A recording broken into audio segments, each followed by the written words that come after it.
एमिति एक देश रही जेउठी बही पढ़िले दंड कम मिलुछि।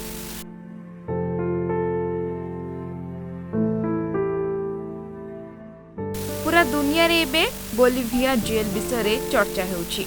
एही जेल रे बही पढ़िले शीघ्र मुक्ति मिलुछि।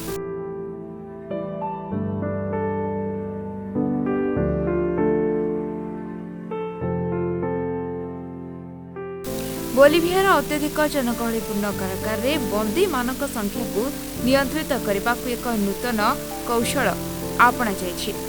सूचना अनुसार बोलिविया रे मृत्यु दंड किंबा आजीवन कारादंड नहीं।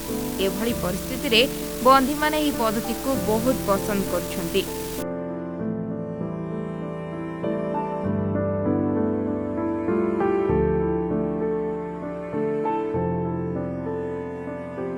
बोलिवियार समस्त स्थान रे बुक्स बिहाइंड बार को नहीं चर्चा जोर धरिछि। एही अधीन रे जेल रे थिबा कैदी माने मुक्त हेबार किछि दिन पूर्वरु जेल रु बाहरिबार सुजोग पाइथंती।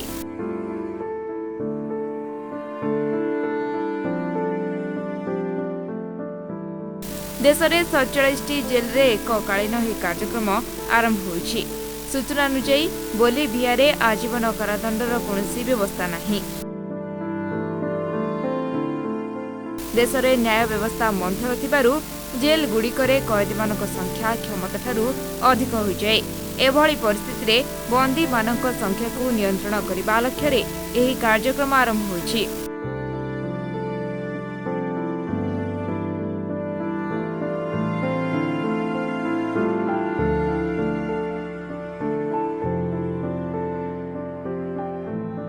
जेल रे थिबा कैदी मानकु बही पढ़िबाकू उत्साहित करा जाउछि। बंदी मानक पई प्रत्येक जेल रे लाइब्रेरी स्थापन करा जायछि।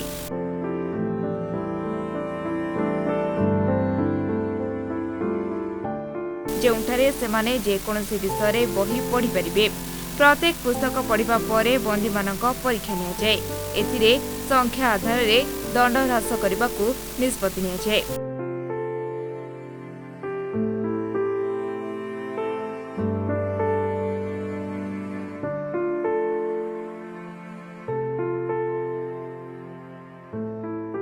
तेबे जैकलिन नामक जड़े कैदी वर्षक 8टी पुस्तक पढ़ी 4टी परीक्षा रे उत्तीर्ण होइछन्ति।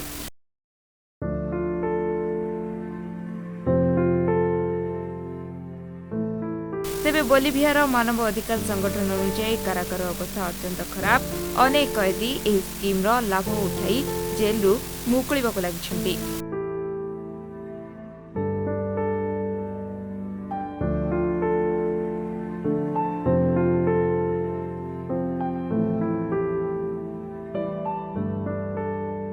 ब्यूरो रिपोर्ट, ओएनए खबर।